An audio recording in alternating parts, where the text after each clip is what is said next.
Bienvenue dans votre zone société. J'ai envie de lancer la question à mes invités d'emblée. Est-ce qu'on peut éviter les féminicides? Elles sont autour de la table. D'abord, elle est la directrice générale de la maison de connivence, Sabrina Bernier, qui est avec nous. Bonjour. Bonjour. Claudia Champagne, qui est avec nous de l'Accord Mauricie, qui aide les hommes davantage. Bonjour. Bonjour. Et Marjolaine Étienne, qui est présidente de Femmes autochtones du Québec. Bonjour. Oui, bonjour.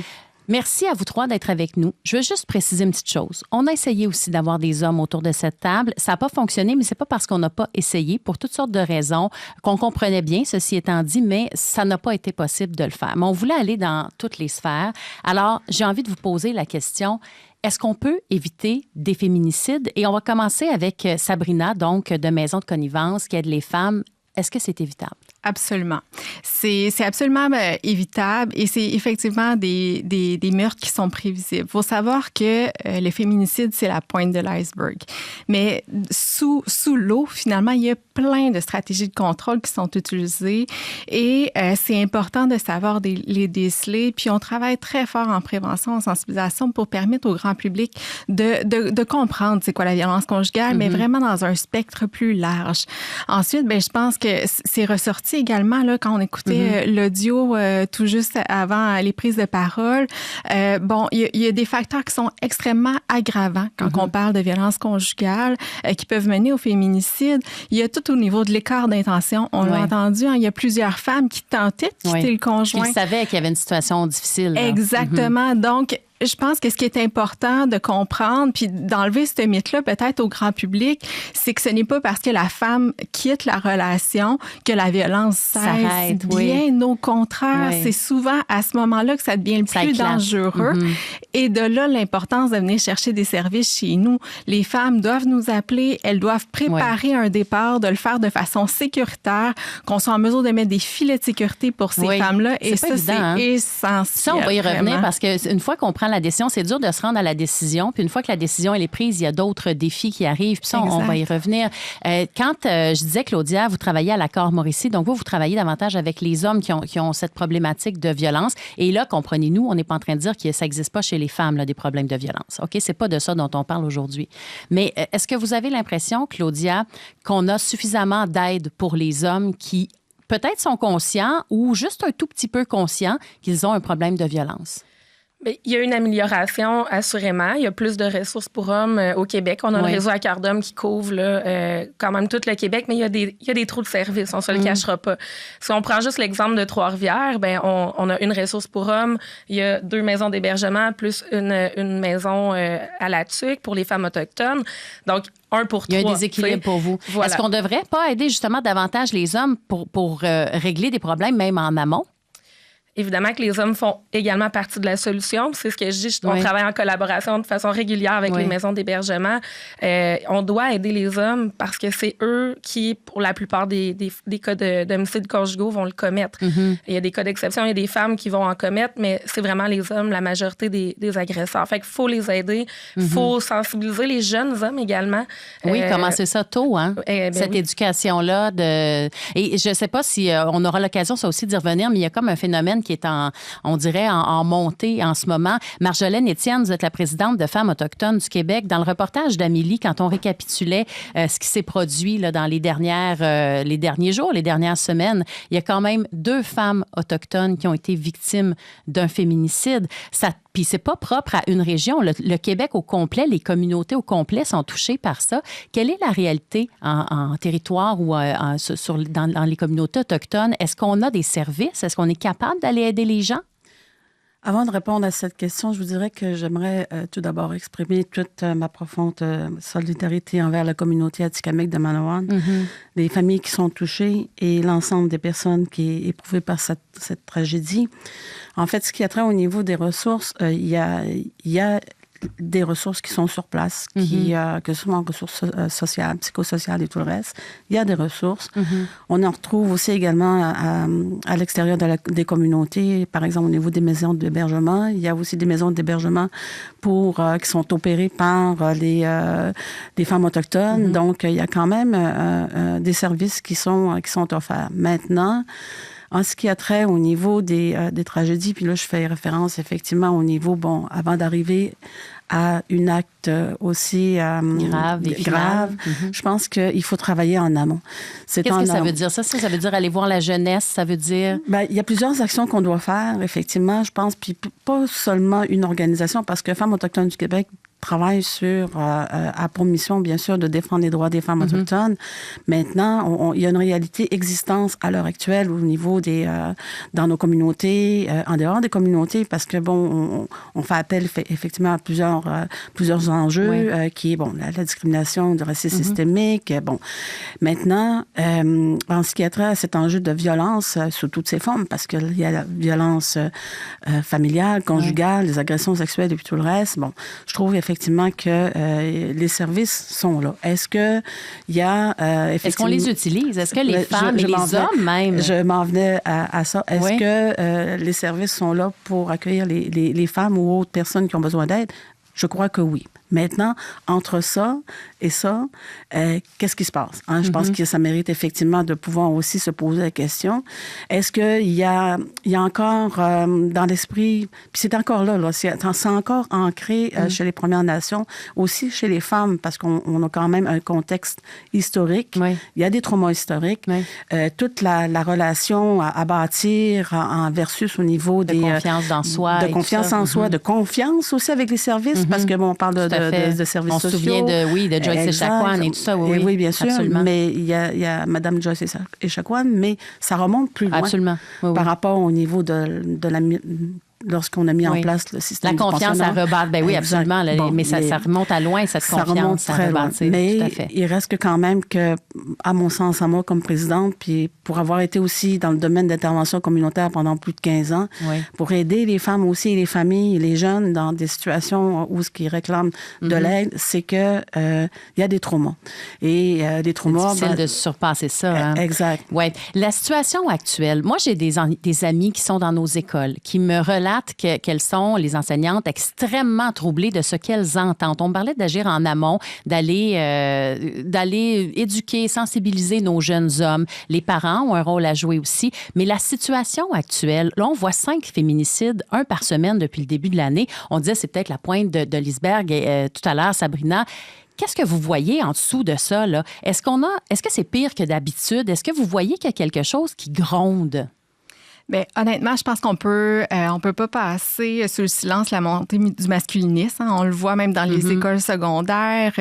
Beaucoup de valorisation sur ce type de pensée. Moi, c'est quelque chose qui m'inquiète énormément. Oui. Prenons l'article qui est sorti hier ou avant-hier sur les présentatrices météo. Absolument. On avait Colette Provencher. C'était épouvantable ce qu'elle disait. C'est épouvantable. Et ça, c'est pas normal. C'est pas normal en 2026 qu'on ait ce genre d'inégalité sociale. Mais à l'intérieur des murs de l'organisme, là, est-ce qu'on sent qu'il y a quelque chose de plus que d'habitude? Bien, assurément. Là, chez nous, ça déborde. Là, ça déborde constamment.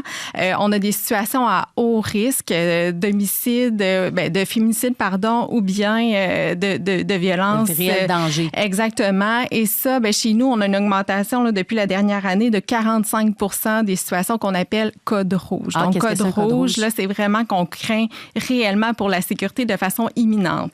Donc ça, c'est vraiment une grosse augmentation. Puis là, je parle juste pour la maison de connivence, là, mais c'est quelque chose, c'est une réalité, le terrain qu'on voit un petit peu partout au niveau de la province.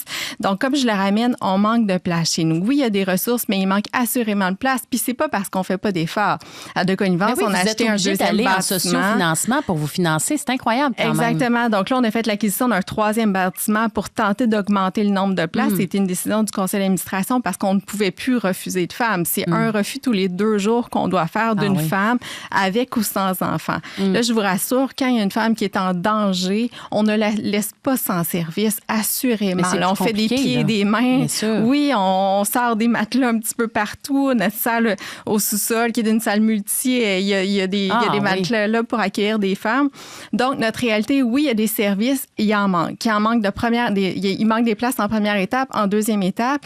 Et j'ai le goût de vous dire que c'est pas normal qu'en 2026, il y a des femmes qui se font tuer aux mains de leurs conjoints et que nous, on doit encore refuser.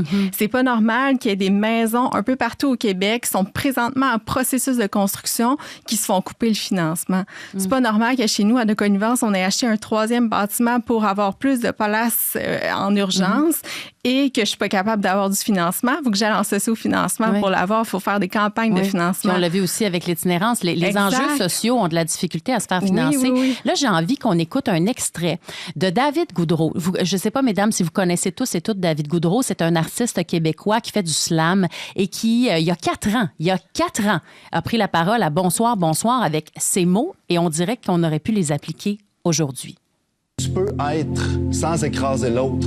On peut sortir du vieux moule pourri de l'homme fort à tout prix.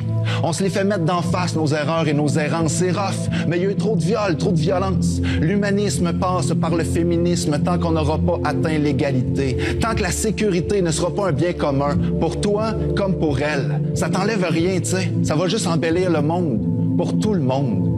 Alors, un extrait de ce slam extrêmement pertinent de David Goudreau. Claudia Champagne, avec l'Accord Mauricie qui aide les hommes.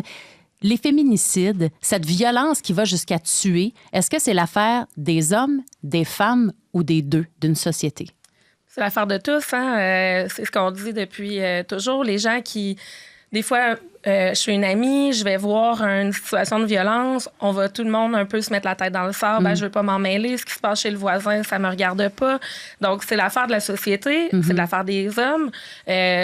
On a, nous aussi, des listes d'attente à l'accord. On sait qu'il y a une demande d'aide d'un gars. Les gars, souvent, vont appeler en crise. Il y a une rupture qui vient d'arriver, la DPJ vient de débarquer, ou la conjointe a nommé, là, ça change pas, moi, je m'en vais.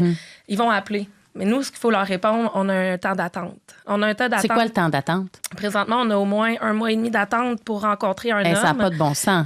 Voyons donc. Pour l'évaluer. Puis par la suite, on a de l'attente pour qu'il intègre une démarche. Donc, quand le moment, il vous appelle en crise, puis vous dites, OK, t'es assis en face de quelqu'un, puis tu peux avoir de l'aide, il se passe combien de temps, là?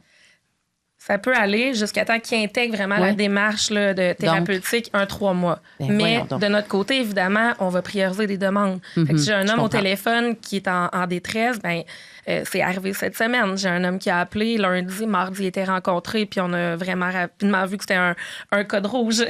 On a travaillé en collaboration. C'était une grosse situation de violence conjugale. Fait qu'on va faire une priorisation, mais on peut en échapper. On fait une courte évaluation téléphonique et on sait que les gars, ils n'ont pas tendance à dévoiler très rapidement et facilement leur vécu. La carapace est peut-être plus épaisse avant qu'on réussisse à aller au fond de l'enjeu. Marjolaine, femme autochtone du Québec, comment on analyse ça, ces situations-là? Quand on se retrouve au sein des communautés, là, est-ce qu'il y a des discussions sur ces enjeux? Est-ce qu'on se dit c'est l'affaire des femmes, c'est l'affaire des hommes? Comment on discute de ça? Il faut faire en sorte, je crois, qu'il y ait un éveil ou une prise de conscience individuelle et collective. Je suis d'accord, effectivement, là, que c'est l'affaire de tout le monde aussi. Et je pense que c'est le bon moment d'interpeller la ministre de la Secrétariat Conditions féminines. Qu'est-ce qu'on lui demande? La sécurité des femmes autochtones, des filles autochtones et celles des allochtones méritent effectivement qu'elles soient déposées sur la table et discutées ensemble des impacts. On fait ça comme un comité? Qu'est-ce que vous suggériez? Mettons, je vous donne une carte blanche. Là. Oui. La carte blanche, c'est j'interpelle la ministre. Oui. J'interpelle la ministre, puis possiblement que d'autres organisations autochtones souhaitent effectivement faire partie à la table. C'est une priorité aujourd'hui. On parle d'une urgence qui concerne de ce qui se passe en matière de tragédie. Une fois par semaine, on voit les constats. Et dans les 5 dernières, rappelons que 2 des 5 ont touché les communautés autochtones. Nous touche. Et puis quand ça touche une femme ou une fille autochtone, ça a des répercussions sur d'autres communautés autochtones. Je suis interpellée. Maintenant, on le dit, c'est un travail collectif qu'on doit faire. Moi, je travaille sur les droits, l'égalité entre les hommes et les femmes des Premières Nations. D'ailleurs, Femmes autochtones du Québec a réalisé à ce moment-ci, pas plus tard que l'année passée, une charte d'égalité entre les hommes et les femmes des Premières Nations. C'est important. Et à l'intérieur, il y a des articles qui concernent aussi les hommes. Il faut impliquer les hommes. Est-ce qu'ils le sont? Est-ce qu'ils s'impliquent? Est-ce qu'ils sont suffisamment présents, nos hommes? Je vous dirais que j'ai eu l'occasion de rencontrer une personne, M. Wayne Rabitskin, qui est en train de préparer un symposium pour avoir un dialogue et un échange avec les hommes. Et moi, je trouve l'idée bonne parce que je pense que ça permet effectivement d'impliquer les hommes. Au sein des communautés, là. Au sein des communautés. Okay. Il interpelle les hommes de différentes communautés de pouvoir faire en sorte de participer à un symposium qui est à venir. Je pense que ça mérite effectivement là, qu'ils puissent aussi là, aller voir là, aussi pour expliquer c'est quoi le projet. Mais l'idée, elle est bonne parce que je pense que c'est une action qui mérite effectivement d'être soutenue parce que c'est une démarche aussi également pour rassembler les hommes des Premières Nations et d'enclencher le pas pour une démarche collective. Justement, c'est ce que j'allais dire, qui serait bon, en fait, partout. Hein, cette démarche serait bonne à l'échelle québécoise, j'ai envie de dire. Il y a Alex qui nous écrit « Rendre les services pour hommes chez Accor Mauricie gratuits, ça aiderait grandement les hommes à utiliser les ressources parce qu'il y a des frais. » Qu'est-ce que vous pensez de ça, Claudia? Il y a des frais. En fait, pour nous, le montant, des fois, c'est aussi travailler la responsabilisation de ces gars-là. Okay. Est-ce que ma problématique de violence, je veux m'y attarder, je veux la regarder? Je suis prêt à donner un petit montant. On ne charge pas des très gros montants. Là, 15 $ par rencontre, des fois un peu plus. Mais il y a aussi l'aspect de la gratuité. Donc, si quelqu'un est vraiment incapable de payer la démarche, vous allez le prendre quand même. L'argent ne sera jamais un frein là, à une demande d'aide. OK. Tout à l'heure, on disait que c'est pas toujours facile de quitter. Quand les femmes décident de quitter l'environnement, parce que souvent, la décision doit venir d'abord de la femme, c'est pas parce que la violence s'arrête sur le champ. Là, vous le disiez tout à l'heure, Sabrina. Comment on sort de ça? Comment on pourrait prendre soin de nos femmes aujourd'hui? Là? Est-ce qu'on a des pistes? Bien, je pense que ça va être des accompagnés. Donc, quand une femme décide de quitter, moi, c'est le moment le plus dangereux. Oui. Donc, il faut qu'elle vienne chercher des services, il faut qu'elle prenne le téléphone, il faut qu'elle appelle. Si vous avez une amie, une sœur, une collègue que vous croyez qu'elle peut être dans un contexte de violence conjugale, prenez le téléphone, appelez les ressources, regardez comment on peut on l'aider. Fait quoi? On appelle 911? On appelle les maisons d'hébergement. Okay, donc, les maisons d'hébergement, elles vont pouvoir regarder avec l'ami qui s'inquiète comment on peut établir ce filet de sécurité-là. Assurément que les femmes doivent nous appeler, elles doivent venir chercher des trucs pour s'assurer de leur sécurité parce que ça peut pas se faire sur un coup de tête, ça peut pas se faire sans planification parce que c'est le moment le plus dangereux. Donc ça, je le répète, mais c'est hyper important d'aller chercher de l'aide à ce moment. Oui. Est-ce qu'il y a une manière d'assurer leur sécurité aussi à ces femmes-là quand on sait que, et c'était le slogan d'ailleurs d'une campagne nationale en octobre, la moitié des femmes ne sont pas protégées, les services débordent, on doit refuser essentiellement la moitié des demandes. Comment on fait pour les protéger, celles à qui on ne peut pas offrir de services? À part mettre des lits de camp dans le sous-sol et la salle multi, là. Oui, bien c'est sûr que, bon, le téléphone, ça reste 24/7. Hein? Donc, un aide téléphonique, on va toujours y répondre. C'est pour ce qui est de l'hébergement. Ensuite, s'il n'y a plus de place dans notre maison d'hébergement, bien, il y a d'autres maisons partout au Québec.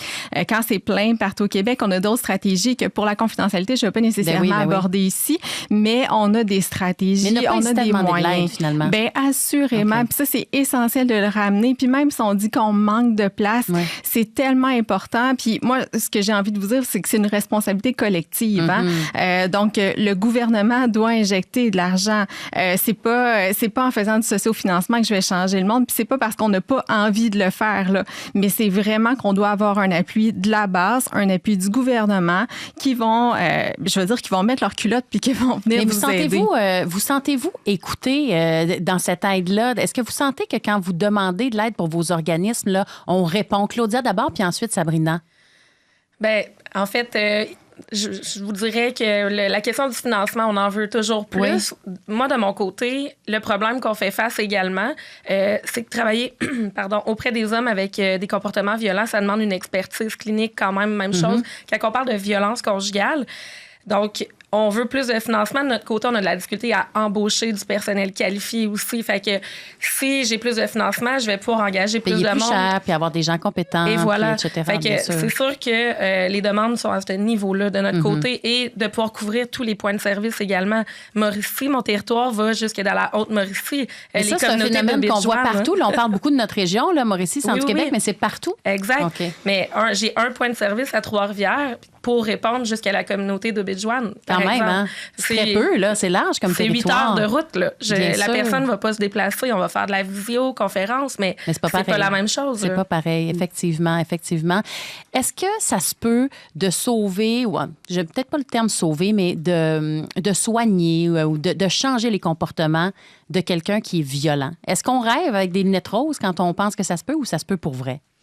Je vais évidemment dire que ça se peut pour vrai. Ça fait 30 ans qu'on existe. On a vraiment des belles réussites, des gars qui partent de loin, qui font des changements. Il y a pour des hommes, on va dire que le plus petit pas possible, ça va être qu'il n'y a plus de violence physique. Mais on va vraiment travailler à l'arrêt d'agir le plus possible. Puis on envoie des gars qui réussissent à changer leur dynamique, à voir les choses différemment, à rééquilibrer le rapport de force, de voir la valeur de l'autre. Puis c'est des gars qui souffrent derrière tout ça, derrière la violence. Je sais que des fois, ça fait réagir, mais... Non, mais la violence naît de la violence souvent, là. C'est souvent ça, le cercle vicieux. C'est rare qu'un homme va venir nous parler de sa violence avec fierté. C'est vraiment des cas à part, OK? Puis leur place est peut-être pas à l'accord. Mais la plupart ont énormément de souffrance. Dans ce temps-là. Quand il y a un plaisir à faire du mal, là, on est peut-être plus de l'ordre de la santé mentale. Exact. Donc, mais les gars qui viennent chez nous, ils sont démunis, ils savent pas quoi faire, puis ils vivent une détresse qui est très... mal exprimé, que c'est la partenaire qui va en subir. Parce qu'on n'a pas de mots, des fois, on prend les points, ou en tout cas, on y va de façon très violente. J'ai envie de faire un petit dernier tour de table. Il nous reste 3 minutes ensemble. Vous êtes 3, je vous donne 1 minute. Le constat que vous faites, Marjolaine, à Femmes autochtones du Québec, là, est-ce que la situation, elle empire? Est-ce qu'elle stagne? Comment vous la qualifiez? Je la qualifie depuis, au cours des derniers mois, où ce que Femmes autochtones du Québec a commencé à intensifier là, ses actions là, par rapport à la mise en place d'une table de concertation là, de différentes organisations autochtones et allochtones. Et puis, bien sûr, avec des informations, des données là, assez importantes là, qui touchent les femmes et les filles autochtones là, dans les différentes nations, les différentes communautés aussi. Et c'est à partir de ce constat-là qu'on s'est mis en branle. On a eu une discussion, on a eu une le 5 décembre, une deuxième le 22 janvier. Est-ce qu'on voit déjà des améliorations? Ou... On ne peut pas voir tout de suite les améliorations, mais ce qu'on peut voir, c'est effectivement l'intérêt et des organisations présentes d'avoir un travail collectif parce qu'effectivement, c'est une responsabilité de tout le monde. Ah, j'aime entendre ça quand même. Puis à partir de ce travail collectif-là, il y a des mouvements, il y a des engagements dans lesquels ils peuvent faire aussi également, que c'est considéré, mais on sent bien l'intérêt. Oui, mais on comprend que c'est compliqué, mais c'est intéressant cette démarche-là, évidemment, Sabrina, d'y aller collectivement. Hein. Est-ce que, parce qu'on le disait tout à l'heure, en tout cas, à la maison de connivence, on le voit par les statistiques, là, c'est loin de s'améliorer. Là. Oui, absolument. Puis c'est une responsabilité collective. Peut-être juste une petite parenthèse que j'aimerais faire, c'est qu'on a vu dans la littérature scientifique que lorsqu'il y a des féminicides, ce n'est pas toujours relié nécessairement à un historique de violence physique par le passé. Ça arrive une fois, puis c'est celle-là. Exactement. Donc ça, je pense que c'est important de le clarifier parce qu'il y a beaucoup de contrôles coercitifs et plein d'autres stratégies qui sont utilisées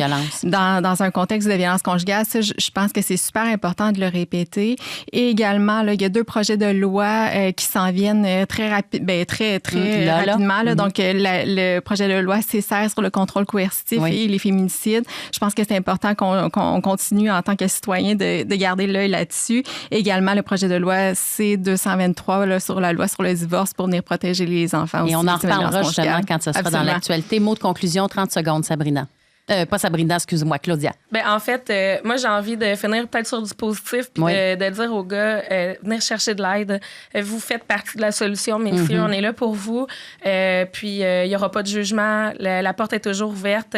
Puis, c'est un endroit qui est sécuritaire pour eux pour parler de leur comportement. Oui, il faut que ça commence quelque part. Hein? Puis ensuite, on se regroupe collectivement, comme vous le disiez, Marjolaine. Merci, mesdames. Marjolaine, vous avez fait la route de Québec en plus pour être avec nous aujourd'hui. Merci de l'avoir fait vraiment, Miigwech. Et puis, merci à vous deux, mesdames, d'avoir pris le temps d'être avec nous. Un petit tour d'horizon pour rappeler qui était autour de cette zone société. D'abord, on avait avec nous Sabrina Bernier, directrice générale de la Maison de connivence. On avait aussi Claudia Champagne de l'Accord Mauricie et Marjolaine Étienne, présidente de Femmes autochtones du Québec. Alors, on n'aura peut-être pas changé le monde au grand complet ce matin en discutant, mais on l'aura peut-être fait avancer d'un petit pas ou deux. Merci tout le monde.